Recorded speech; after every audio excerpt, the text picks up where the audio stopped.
গত ৩ দিন সুনামগঞ্জে বৃষ্টি না থাকায় উজান থেকে পাহাড়ি ঢল না নামায় কেটে গেছে বন্যার শঙ্কা, নিম্নাঞ্চলে ফিরেছে স্বস্তি। এ বিষয়ে আরও বিস্তারিত জানাতে সুনামগঞ্জের লঞ্চঘাট থেকে সরাসরি যুক্ত হচ্ছেন প্রতিনিধি মেহেদী হাসান। মেহেদী হাসান, যেমনটি বলছিলাম, বন্যার শঙ্কা নেই এবং পানিও নেমে গেছে, স্বস্তির আশ্বাস দিচ্ছে। এই মুহূর্তে আপনি কি জানাবেন সেখান থেকে? এখন সুনামগঞ্জে গত ৩ দিন কিন্তু তেমন কোনো বৃষ্টিপাত আসলে হয়নি। আপনাকে যদি বলি, গত ২৪ ঘন্টায় সুনামগঞ্জে ৪ মিলিমিটার বৃষ্টিপাত হয়েছে। অর্থাৎ তুলনামূলক অনেকটাই বৃষ্টি কম হয়েছে এবং বর্তমানে সুরমা নদীর পানি বিপদসীমার ৭০ সেন্টিমিটার নিচ দিয়ে প্রবাহিত হচ্ছে।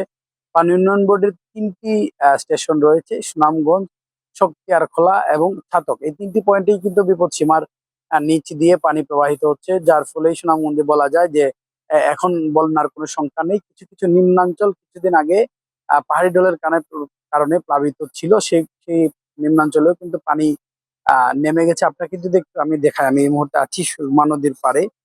সুরমা নদীর পানি অনেকটাই কমেছে এবং আপনি দেখতে পাচ্ছেন যে এখানে রৌদ্রোজ্জ্বল আবহাওয়া, এবং গত ৩-৪ দিন ধরেই কিন্তু সুনামগঞ্জে এই আবহাওয়া বিদ্যমান রয়েছে। এবং আমরা পানি উন্নয়ন বোর্ডের সাথে কথা বলেছিলাম। তারা আমাদেরকে জানিয়েছেন যে এই বর্তমান পরিস্থিতি আসলে এখন বৃষ্টিপাতের তেমন কোনো সম্ভাবনা নেই। তবে যেহেতু আষাঢ় মাস, স্বাভাবিক বৃষ্টিপাত হবে বলে তারা আমাদেরকে বলেছেন, এবং এই এখন যদি ভারী বৃষ্টিপাতও হয় তাহলে হয়তো সুনামগঞ্জে বন্যা পরিস্থিতি সৃষ্টি হবে না। আমরা জেলা প্রশাসনের সাথে কথা বলেছিলাম। তারা বলছেন যে এখন আর সুনামগঞ্জে বন্যার তেমন কোনো শঙ্কা নেই। তবে যদি বন্যা পরিস্থিতি সৃষ্টি হয়, তারা কিন্তু সকল ধরনের প্রস্তুতি রেখেছেন। কারণ সুনামগঞ্জে এই সময়টাতে কিন্তু ভারী থেকে অতি ভারী বৃষ্টিপাত হয়। বিশেষ করে ভারতের চেরাপুঞ্জিতে ভারী বৃষ্টিপাত হওয়ার ফলে কিন্তু পাহাড়ি ঢল নামে, এবং এই পাহাড়ি ঢলেই কিন্তু সুনামগঞ্জে বিশেষ করে সুরমা নদীর যে পার রয়েছে, সেই পাড়ের যে বাসিন্দারা রয়েছেন, তারা কিন্তু ভোগান্তিতে পড়েন।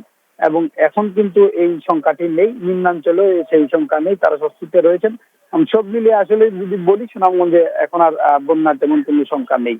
তো এই ছিল আমার কাছে সুনামগঞ্জ থেকে সর্বশেষ তথ্য। সাদিয়া।